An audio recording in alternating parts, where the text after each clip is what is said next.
Hey everyone, today in this video, I'm going to walk you through dock maintenance for the Dreame D20 Plus. If you're interested in the D20, the link to it will be in the video description. First things first, take a look at the base right here. It's very simple, compact, looks nice. Let's go over what we can do to clean and maintain this base over time. So first up, we have a handle at the top. We can lift it up to reveal our vacuum bag. So first thing you'll do, and the most frequent thing with this station will be swapping out vacuum bags every couple of weeks or couple of months, depending on how often you use this and how dirty your house is. You grab this little tab, you pull it straight up, and then it comes right out. Inside here, there's not much to do. Obviously, if you want to unplug it from the wall, you can literally tip it upside down and empty that out. You can use compressed dust. Keep an eye on this hole right here. That's the main chute where the contents empty into the vacuum bag. And make sure it's free from any clogs. Simple, straightforward. Then you can take your new vacuum bag. You can pop that right back in place. Make sure you push down the top cover as well. Then moving further down the unit, just wipe down the sensor periodically. Keep an eye on these charging contacts. And then right here, you'll notice we have two chutes for the self-empty.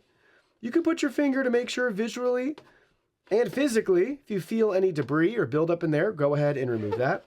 And then lastly, this plate pops right out.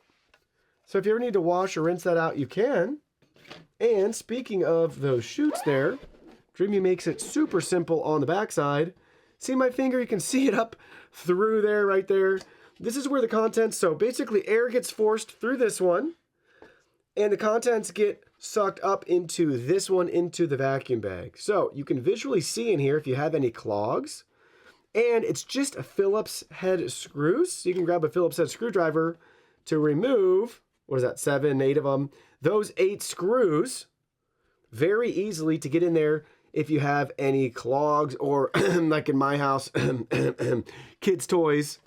Whatever it may be, you might find something every once in a while in there that's clogged. So anyways, that's very helpful with this space station.